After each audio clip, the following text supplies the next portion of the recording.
While Florida is acclaimed for its sunny beaches and warm weather, it is also infamous for its more disastrous side of its climate, and few weather events are as disastrous as hurricanes. Hurricanes are so ingrained in the minds of Floridians that we even have a football team named after them. While hurricanes have always been a part of Florida's history, they had only started being collected in 1851, when the Hurricane Research Division of the National Oceanic and Atmospheric Administration was formed.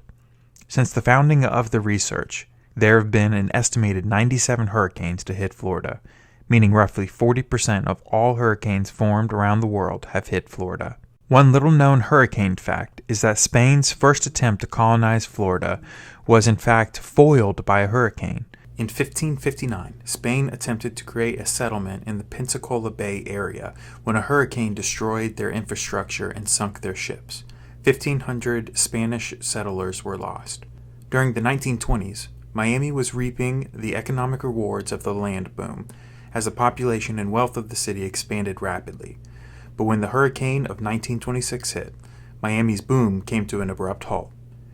Considered the Great Hurricane, it decimated the Miami area, causing the loss of up to 650 lives as well as intense property damage in excess of $100 million. The population increase began to decline, causing long-term economic harm. Even more destructive was the deadly Okeechobee Hurricane of 1928.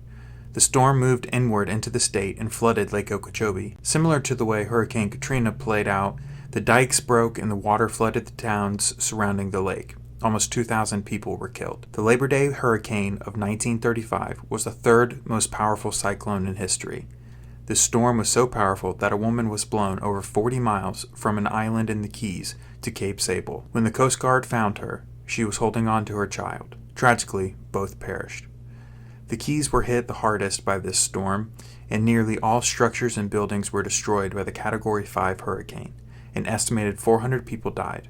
Many of them were people working on the railroad connecting the Keys to the mainland. The storm decimated the progress that had been made on the railroad and the city itself. Any Floridian who was alive during 1992 most likely has a story to tell about Hurricane Andrew. While the hurricane primarily affected only 4 counties, it managed to do almost $25 billion in damage and caused 44 deaths in South Florida.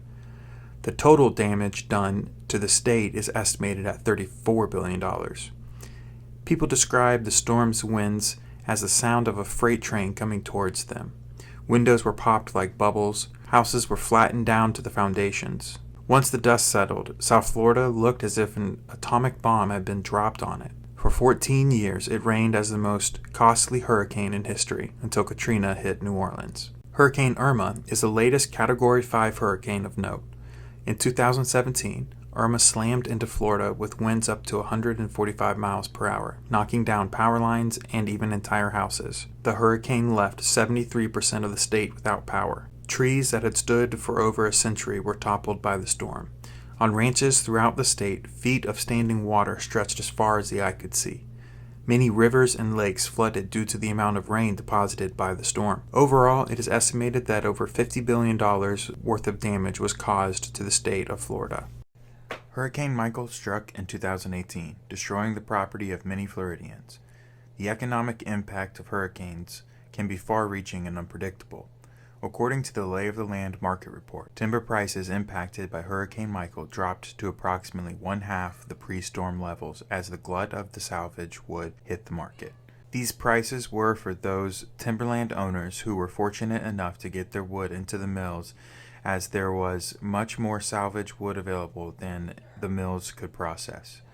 Many other industries and agriculture businesses were affected by Hurricane Michael as well. While hurricane damage is most often thought of as trees and buildings being blown over, the damage may present differently for Florida landowners in the agriculture business. Clearly, hurricanes are a serious matter and will continue to affect the state of Florida as well as the real estate market. So as we approach this year's hurricane season, please make sure to take all the necessary precautions recommended by the state.